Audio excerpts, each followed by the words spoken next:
Hello, কি অবস্থা সবাই? করবেন আজকে আমি একটি গেম খেলবো লেভেল ডেভিল গেমটি তোমরা প্লে স্টোরে অ্যাভেলেবেল পেয়ে যাবে। তাহলে কথা না বাড়িয়ে এখনই শুরু করা যাক। এই গেমটি খেলা প্রায় অনেক কঠিন। তোমরা যারা আগে এই গেমটি কমপ্লিট করেছো তারা অবশ্যই কমেন্টে বলো।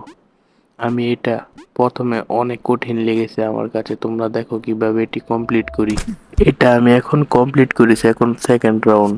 এটা দেখো, এটা শুধু আমাকে দৌড়াতে হবে। এখন দৌড়াতে এমন একটা সিচুয়েশন আসবে যেখানে আমার হঠাৎ করে কোনো একটা জিনিসের মধ্যে আমার এই ক্যারেক্টারটা আটকে যাবে। তখন আমার এই ক্যারেক্টারটা আবার প্রথম থেকে রান করতে হবে। যে এখানে দেখো একটা কাটা, এটা আমি সতর্কভাবে ফাল দিয়ে ওইখানে চলে যাব। হ্যাঁ, দেখেছো? এভাবে খেলতে হয়।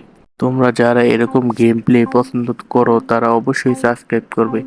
আমাকে সাবস্ক্রাইব করে আমার পাশে থাকবে। আমি চাই আমার 1000 সাবস্ক্রাইব তাড়াতাড়ি পূর্ণ হোক এবং 100টি লাইক করে দিও পারলে। এখানে দেখো, এটা সুইচ হয়ে গেছে আমার ক্যারেক্টার না, ওই এখন আমার নেক্সট লেভেল। এটা তোমার ওইখানে লাফ দিয়ে যেতে হবে। তোমার পিছনে ওইটা আসলে তোমার আবার লাফ দিয়ে ব্যাগে যেতে হবে। তারপর ওইটা চলে গেলে তোমাকে আবার ওইখানে যেয়ে রাউন্ড শেষ করতে হবে। তোমাকে ফালতে ফালতে দেখতে হবে এখানে কোনো বিপদ আছে কিনা। যদি না থাকে তাহলে তুমি চলে যাবে। এতক্ষণ সাথে থাকার জন্য তোমাদের ধন্যবাদ। দয়া করে একটা সাবস্ক্রাইব, একটা লাইক, একটা কমেন্ট করে যাও। তোমাদেরকে অনেক বেশি ধন্যবাদ।